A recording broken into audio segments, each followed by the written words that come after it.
What's up? Listen to this. Back again with another one. So today, I'm breaking down Camron explaining Jim Jones allegedly sending his bodyguards at Dame Dash. Hold up and check this clip out. Consider family. I've never been in a situation where someone that I consider family actually tried to have somebody physically put their hands on me. It blew my mind. The level of disrespect. It was so un-Harlem that it was embarrassing. That one of the ones that I raised would actually try to have me hurt. You said I don't fight. Dave said, why you got muscles? You said I got muscles to look good. You know why I know? Because it's on tape. For what? You know, what could have been done in that moment that you would physically want your man or someone that kind of helped you to get humiliated? You went and got a couple, and I know they want to. You tell them you got a problem, they jump in the car.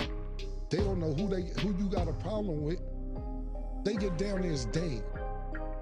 You boy to jump Dame Dash? Really? Dame Dash, you couldn't fight Dame Dash? Lucky that you boy was like, oh, hold on, I thought we was coming for some real beef. This Dame Dash. But Dame ain't no sucker. Dame was ready to fight all three of y'all.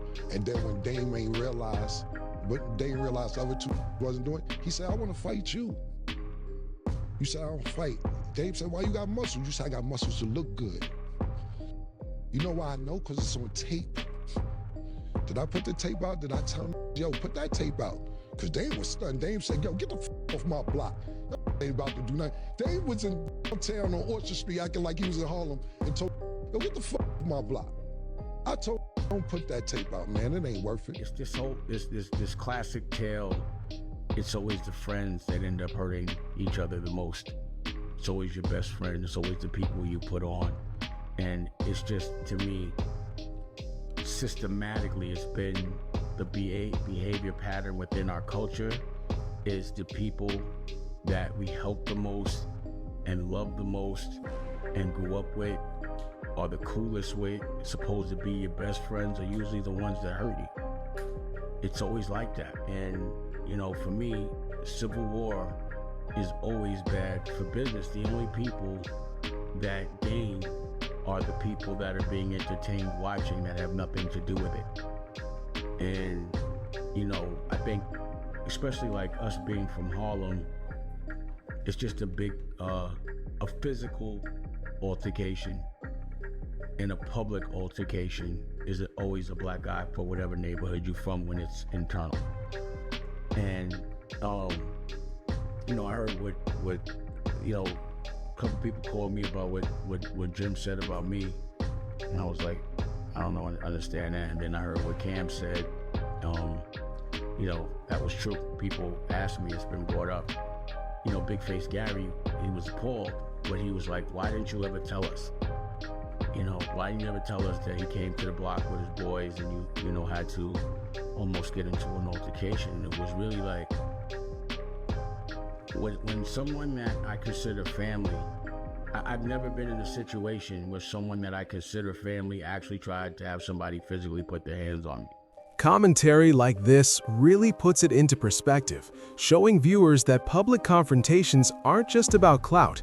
They carry real weight, affect reputations, and can change how people see you in the culture. It blew my mind. The level of disrespect. It was so un-Harlem that it was embarrassing. That one of the ones that I raised would actually try to have me hurt. And for what? You know, what could have been done in that moment that you would physically want your man or someone that kind of helped you to get humiliated? Because that's all that would have been if somebody would have came on my block, or rather to my art gallery, it was my art gallery, and put their hands on me in front of my girl. So there was just no way that was gonna happen without some degree of a fight. But again, what broke my heart was I felt like I raised everybody better than that. You know, and it looked like a black eye to whatever I was teaching. You know, it was just embarrassing. And you know, family business should be within family. But at the end of the day, it's all just been talk.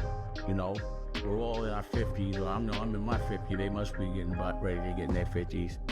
And the violent tough thing is definitely never going to be the proper example that we want to lead by.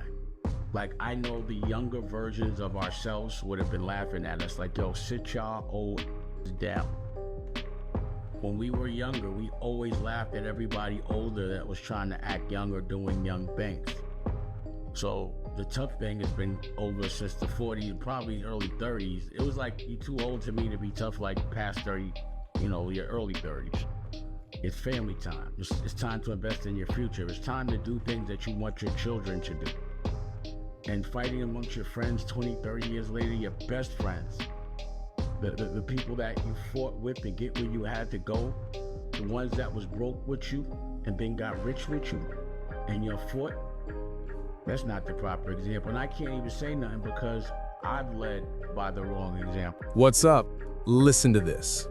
So what do I really think about all of this? Here's where I'm at. When Camron talks about Jim Jones trying to press Dame Dash while surrounded by bodyguards, the real conversation is about how that move is viewed in the culture. Moments like this aren't judged by numbers or who brought who, they're judged by principle. If you genuinely want to confront someone, especially somewhere like Harlem where respect still means something, handling it yourself carries way more weight. Bringing bodyguards into a personal situation looks weak because it shifts the focus from accountability to straight posturing. Camron breaking it down taps into that old school mentality where standing on your own mattered more than creating a spectacle. Some folks see security as just part of the game, while others see it as dodging direct responsibility. And that gap in perspective is exactly why situations like this get dissected so heavily. This isn't about turning things up or making the most noise. It's about how a man chooses to handle issues when real history and relationships are involved. Drop a comment, hit that like button, and make sure you subscribed for more breakdowns like this. I'll catch you in the next one.